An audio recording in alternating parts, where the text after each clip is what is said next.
नमस्कार प्यारे बच्चों, आप देख रहे हैं मेरा YouTube चैनल मुनीश मैथ, जिसके अंदर आज हम कर रहे हैं छठी कक्षा की गणित की एक्सरसाइज 4.1 और इस चैप्टर का नाम है प्रारंभिक आकारों को समझना।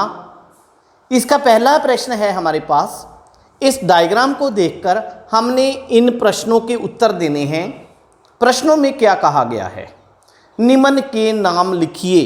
इस डायग्राम में से हमने जो भी चीज़ें इन्होंने पूछी हैं उनके नाम लिखने हैं। पहला है हमारे पास 5 बिंदु। इसका उत्तर देना है कि डायग्राम में से कोई भी 5 बिंदु दिखाएं।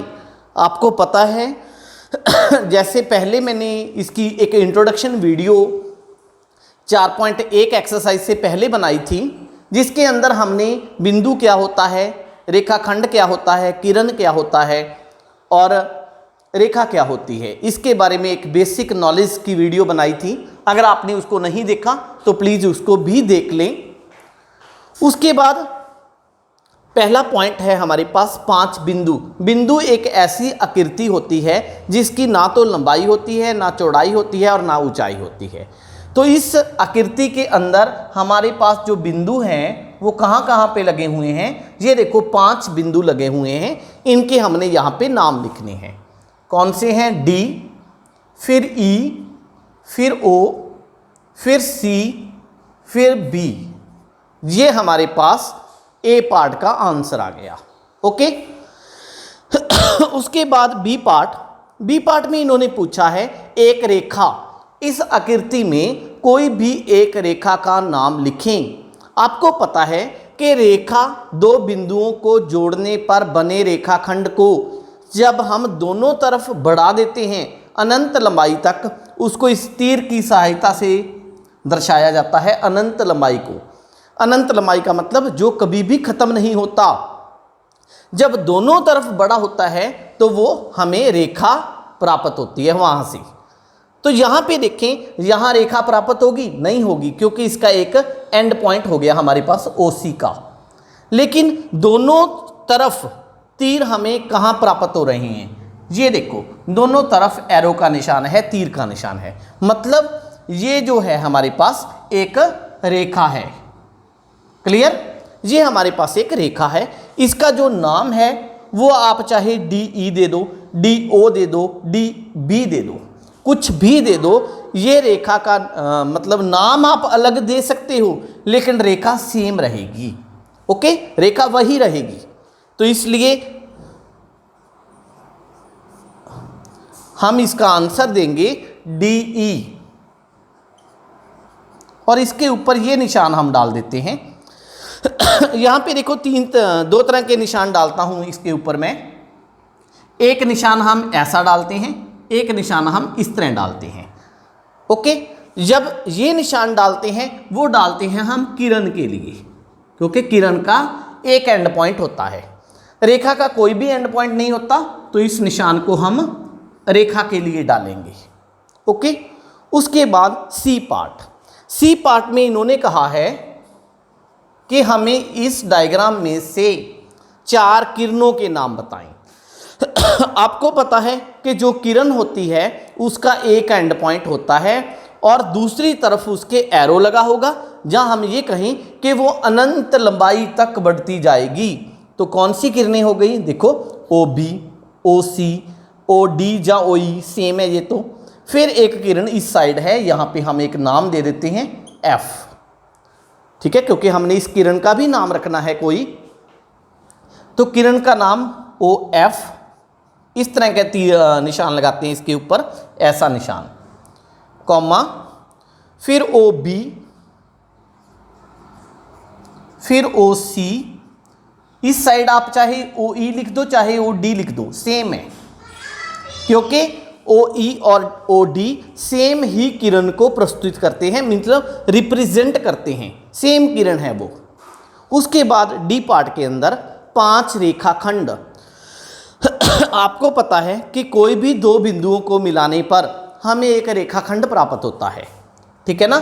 कोई भी 2 बिंदुओं को मिलाने पर हमें एक रेखाखंड प्राप्त होता है। तो फिर OC एक रेखाखंड है, OB एक रेखाखंड है, OF एक रेखाखंड है, OE एक रेखाखंड है, ED या DE एक रेखाखंड है। ये 5 रेखाखंड आ गए। कई बच्चे जहां पे कंफ्यूज होंगे कि सर आपने इसको OC को किरण के अंदर भी लिख दिया, आपने OC को रेखाखंड के अंदर भी लिख दिया, ऐसा क्यों? आपने OC को कभी तो आप कह देते हो कि OC किरण है, कभी आप कह देते हो कि OC रेखाखंड है। बेटा जब मैंने OC को किरण के अंदर लिखा तो इसके ऊपर मैंने ये वाला तीर का निशान लगा दिया कि C इसका अंत्य बिंदु नहीं है, वो तो मैंने इसका सिर्फ नाम रखने के लिए C का प्रयोग किया है। तो OC ये आगे बढ़ती जा रही है। जब मैंने इसके ऊपर ये निशान नहीं लगाया तो इसका मतलब ये होता है कि C अंत्य बिंदु है, O भी अंत्य बिंदु है। तो दोनों तरफ अंत्य बिंदु हैं तो हमारे पास एक रेखाखंड प्राप्त होगा। उसके बाद दूसरे प्रश्न की बात करते हैं। अब हम दूसरे प्रश्न के अंदर इन्होंने हमें कहा है कि डायग्राम में इन्होंने एक रेखा दे दी हमें, क्योंकि आपको पता है ना कि डायग्राम के अंदर सिर्फ एक ही रेखा है। उसके कहना किन किन नामों से हम उस रेखा को पुकार सकते हैं, उनके नाम लिखें। जैसे आपको पता है कि एक ही व्यक्ति के, एक ही बच्चे के 2 या 3 नाम भी हो सकते हैं, इसी तरह एक रेखा के भी कई नाम हो सकते हैं। तो कहते हैं ये मैंने आपको एक रेखा दे दी, ये देखो दोनों तरफ जो बढ़ रही है, यहाँ पे इसके ऊपर 4 बिंदु लगे हुए हैं ABCD। तो इसके कौन कौन से नाम आप रख सकते हैं, उन नामों को यहाँ पे लिखना है हमने। तो पहले हम A से स्टार्ट करते हैं, इसका नाम लेना AB। मैंने कहा AB इसका नाम है, ठीक है, मैंने AB इसका नाम रख दिया, दोनों तरफ बढ़ रही है, ओके। उसके बाद AC, ये भी नाम हो सकता है इसका, AD, ये भी नाम हो सकता है इसका। उसके बाद B से शुरू करते हैं, BC, फिर BD, ठीक। उसके बाद C से शुरू करते हैं तो फिर CD, ये इसके नाम हो सकते हैं। यहाँ पे मैं बच्चों को एक बात बताना चाहता हूँ कि अगर हमने एक ही रेखा के 6 नाम लिख दिए तो इसका मतलब ये नहीं हुआ कि ये 6 रेखा बन गई, कि ये रेखा अलग है, ये अलग है, ये अलग है, ये अलग है, ये अलग है, या ये अलग है।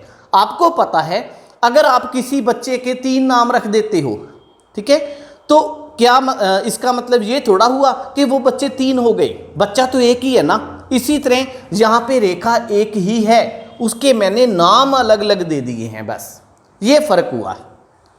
उसके बाद प्रश्न नंबर 3, तीसरा प्रश्न, प्रश्न नंबर 3 है हमारे पास ये डायग्राम दी गई है, एक आकृति दी गई है। इस आकृति में हमने इसको देखकर पहला A पार्ट है, इनके आंसर देने हैं। रेखाएं जिसमें E सम्मिलित है। इस आकृति के अंदर आपको दिखाई दे रहा है कि 3 रेखाएं हैं, पहली रेखा ये वाली, दूसरी रेखा और ये तीसरी रेखा। कहते हैं वो रेखाएं बताएं जिसके अंदर E सम्मिलित है, जिसके अंदर E आता है। तो यहाँ पे देखें ध्यान से, तो E किस किस रेखा के अंदर आता है, इसके अंदर E आता है और इसके अंदर E आ रहा है ना। तो इन दोनों के नाम लिखने हैं हमने। तो उत्तर के अंदर हम क्या लिखेंगे, जिनके अंदर E आता है, EF एक रेखा है जिसके अंदर E आता है। फिर यहाँ पे ये रेखा है जिसके अंदर E आता है। नाम इसका आप कोई भी दे दो, चाहे AB दे लो, BD दे लो, DE दे लो, कुछ भी दे लो, हम AE लिख देते हैं। AE, इसके अंदर भी E आता है, ठीक।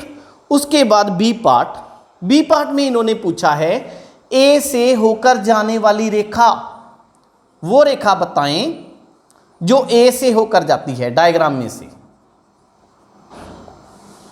डायग्राम को ध्यान से देखें, A हमारा यहां पड़ा है, तो A से होकर कौन सी रेखा जाएगी, AB जाएगी, BD जाएगी, DE जाएगी, मतलब सेम है ना, नाम कुछ भी दे लो आप।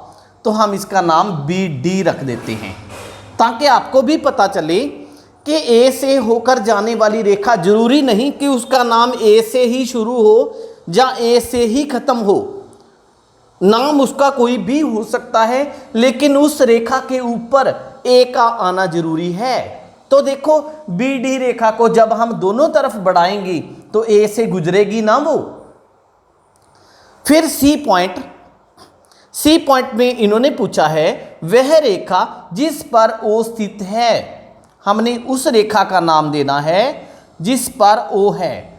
तो देखिए ओ किस पर है, इसके ऊपर ओ है, तो हम सी बी बता दें या सी ओ बता दें, तो हम इसको सी ओ लिख देते हैं। क्लियर? सी ओ के ऊपर जो है वो ओ स्थित है। उसके बाद डी पॉइंट के अंदर प्रतिच्छेदी रेखाओं के दो युग्म।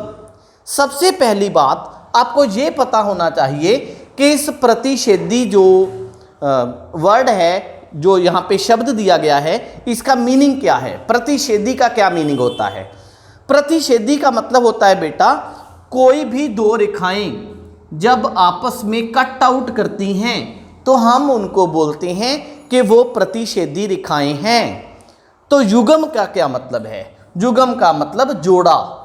ठीक, तो हमने इस डायग्राम के अंदर से ऐसे दो युग्म बताने हैं जो प्रतिच्छेद करते हैं, रेखाओं के दो युग्म जो एक दूसरे को काट रहे हैं। आपको भी पता है, एक तो जोड़ा ये बन जाएगा, यहां पे काट रहे हैं ई बिंदु पे।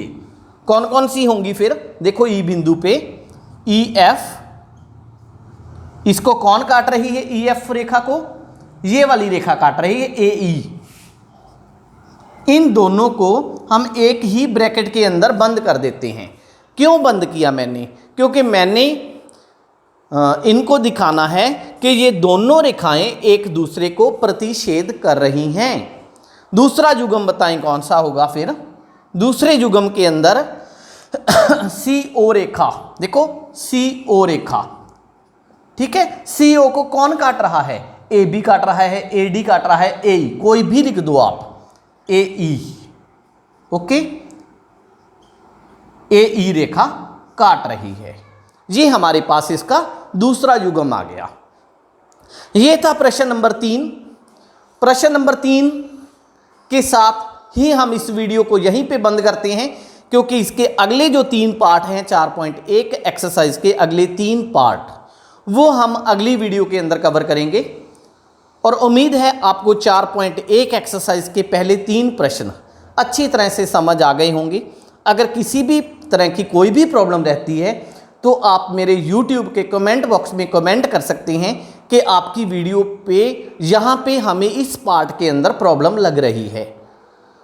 तो धन्यवाद आपका। अगर आपको मेरी वीडियो अच्छी लगी तो अपने फ्रेंड्स के साथ शेयर करें और मेरी वीडियोस को अपने दूसरे मित्रों के साथ शेयर करने के साथ साथ इस चैनल को भी सब्सक्राइब कर लें, ताकि जब भी नई वीडियो अपलोड हो तो आपको उसकी नोटिफिकेशन मिलती रहे। Thank you.